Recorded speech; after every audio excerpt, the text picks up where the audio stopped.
Olá a todas e todos, tudo bem? Meu nome é João Gabriel, professor de Sociologia, e hoje falaremos de um tema bastante polêmico, o tema gordofobia. Mas antes de começar a minha aula, quero te convidar a se inscrever aqui no canal do Brasil Escola e deixar o sininho ativado para receber as nossas notificações.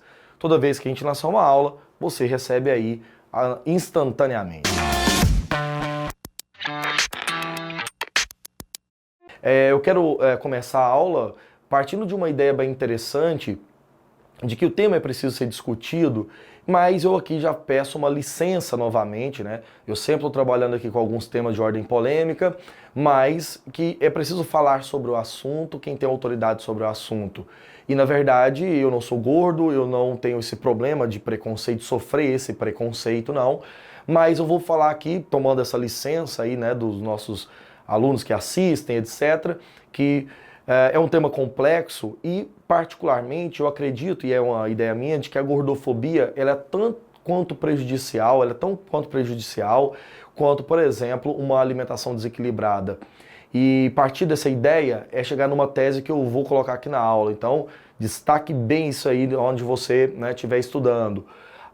É preciso despatologizar o ser gordo. Por que isso, né? Na verdade, é preciso trabalhar a ideia da gordofobia enquanto ódio, né? Mas, ao mesmo tempo, pensar que o ato de ser gordo não é necessariamente doença, e isso é um problema incrustado na nossa cultura. Falaremos mais isso, né, adiante aqui, durante o nosso debate. Devemos lembrar sempre que o corpo humano é um corpo diverso, e remontar o tema da gordofobia, remontar os velhos problemas sobre questão de padrão de beleza.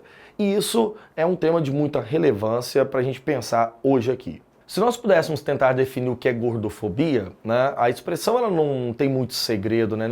Gordofobia é um neologismo de um preconceito estético, né? Ódio a gordo. Então, na verdade, é uma expressão que ela é autoexplicativa, então ela cabe todas as formas, né, de entender maneiras preconceituosas, de violência, que vão desde as físicas às mais simbólicas possíveis. Então, quando falamos disso, estamos usando esse neologismo, né, de ódio, de aversão, de crítica, de preconceito ao ser gordo. Isso é interessante porque remonta a uma atitude vexatória. Por que eu estou citando isso? Porque, olha só, meu moçada, nós não temos no Brasil uma tipificação criminal específica para tal fato, entende? Eu não posso chegar, por exemplo, a acreditar que uma pessoa ela vai ser responsabilizada no Código Penal Brasileiro por gordofobia, mas é um tipo de prática que é punível, com certeza, é punível, deve ser punível, inclusive, mas deve ser punível em outras categorias de dentro do direito, né? Que, por exemplo, cabe danos morais por ser uma atitude vexatória, né? Porque ele é humilhante. Mas lembrando que a gordofobia, não ser crime, não é necessariamente um problema. Olha, cuidado que eu vou explicar aqui agora para você não entender mal. Muitos especialistas do direito acreditam muito bem que tipificar práticas criminais não necessariamente combate o crime, entende? E nem necessariamente previne ele, né? O que pode acontecer, por exemplo, é aumento de uma forma de punição. Porém, o que combate crime é cultura, né? O que combate criminalidade, na verdade, é educação. Na verdade, mais repressão não necessariamente resolve os problemas. Vamos pensar aqui, fazer um outro neologismo, né? Aumentar as vagas no sistema carcerário fará, por exemplo, que os presos deixem, né, de cometer crimes ali dentro, a superlotação vai acabar simplesmente abrindo vagas, e esse é um grande problema. Pensar, então, do ponto de vista cultural. Agora, nós vamos partir para entender as principais características, né, e formas como essa violência, essa maneira, essa dinâmica de violência, que é gordofobia, ela se estabelece. Uma primeira ideia para a gente pensar nessas tipificações e como que ela acontece é, a priori, entender que nós vivemos uma sociedade que institucionaliza o preconceito. Isso significa que está arraigado na cultura, está arraigado nos espaços públicos, nos espaços privados, a gordofobia. Isso está em vários motivos. Nós podemos falar aqui, por exemplo, de uma forma de preconceito ou gordofobia visível, né? Aquela que acontece, por exemplo, a olho nu, tipo a piada, o xingamento, o ódio, né? Isso é tipicamente muito visível, é muito fácil identificar isso, né? Os espaços, os lugares não são adaptáveis para todos os tipos de corpos. E essa é uma ideia interessante, né? Mas ao mesmo tempo, nós podemos pensar do ponto de vista mais invisível. O ponto de vista invisível é esse que eu acabo de te mostrar. Porque da mesma forma que os lugares não são tipificados para todos os tipos de corpos de todos os indivíduos, a forma invisível ela está inclusive na moda. Pensa comigo, como que a moda, a dificuldade, por exemplo, de padrões, né, para todos os tipos de indivíduos não é recomendável. Existe uma máxima, né, muito comum, pelo menos nas ideias bem difundidas, de que o corpo magro é corpo saudável. Isso não é verdade. Da mesma forma que também não é verdade que todo corpo gordo seja um corpo, por exemplo, patologizado, que é um corpo doente. Então essa noção é que o tema do gordofobia ela tem um preconceito, uma violência visível, outra invisível, porque o preconceito invisível ele está associado, por exemplo, à dificuldade de adaptabilidade dos lugares. Né? Como que os indivíduos, por exemplo, não estão, na verdade, preparados para receber pessoas desse nível. Mas a grande questão é o seguinte, né? Quem tem corpo perfeito?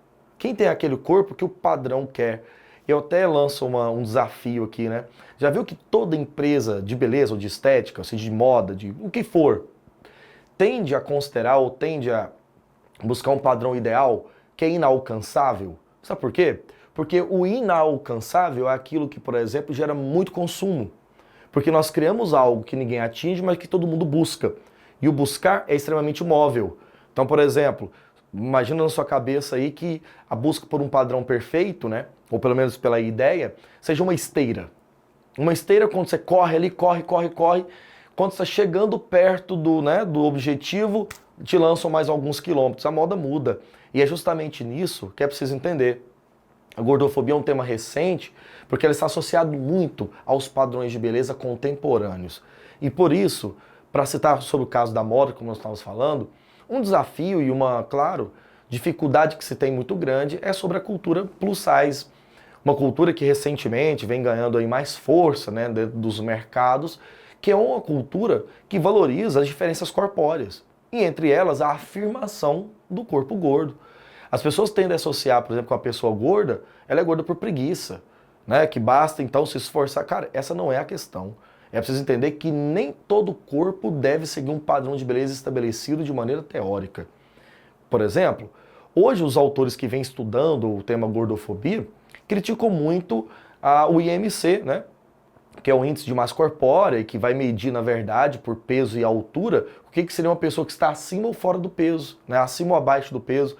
Na verdade, é um problema, porque no corpo físico, por exemplo, tem variações. E essas variações, às vezes, não encaixam nesse padrão, por exemplo, de comportamento aí de um cálculo, né? Vamos imaginar um jogador de basquete, o cara tem uma altura tal e o peso dele é tanto. Bom, o cara pode, inclusive, estar extremamente doente dentro do índice, né, do IMC ali perfeito. Então, é de se pensar nessa questão. Para encerrar a minha aula, eu quero deixar uma reflexão geral aqui. Eu vou usar, como pouquíssimas vezes eu fiz aqui, a mitologia, para a gente pensar um pouquinho sobre padrão de beleza, corpo e fazer você refletir sobre o tema da gordofobia. Por ser uma forma de violência e preconceito, ela traz consequências, não é verdade?